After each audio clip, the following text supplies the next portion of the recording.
hangtod karon wa pa jud nakapakita og kopya sa CCTV footage si Bianca Lee nga nangangkon nga witness sa kamatayon ni Riamy Tocmo.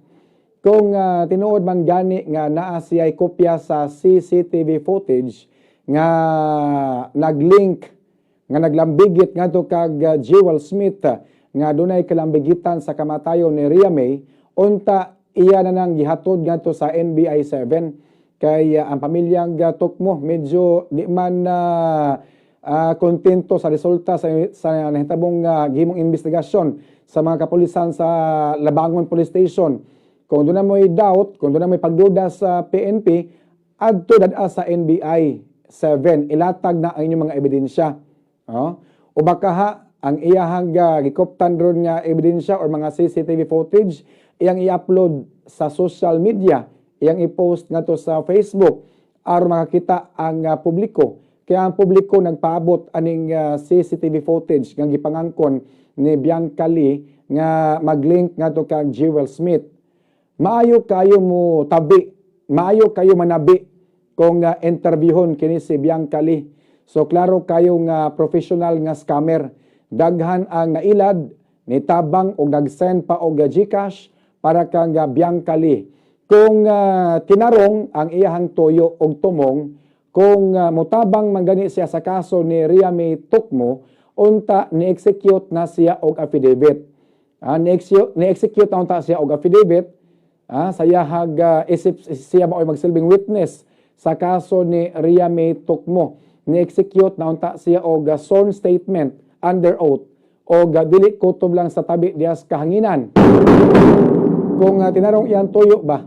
Kung tinarong iyang tuyo, ni-execute na siya og affidavit nga siya magsilbing witness. Pero nganong hangtod karon, wala pa man siya mo execute og affidavit nga magsilbi siyang witness sa kamatayon ni Riamy Tocmo. Unya asa naman na ang video? Magsige mong ingon nga huwat kanos amay ipakita. Dunay mga tao nga lisod kayo pasabton, bisan gihungit na gani ang tanan nga mga ebidensya sa mga sakop sa kapulisan apan dili gyapon motuo. Tungod kay adto sila motuo ni Bianca Lee nga gigamit ang dummy account. Hinuon dili ta makapugos og patuo sa mga tao tungod kay dili man ta makadiktar sa dagan sa ilang pangunahuna. Ang ako alang isip usa ka magsisibya, akong obligasyon, akong responsibilidad ang mopahibaw sa tinuod ngadto sa mga tao. Atong ipahibaw kung unsa ang tinuod aron dili mamislead ang mga tao nga nagsunod sa kaso ni Riamy Tocmo, mga kabombo.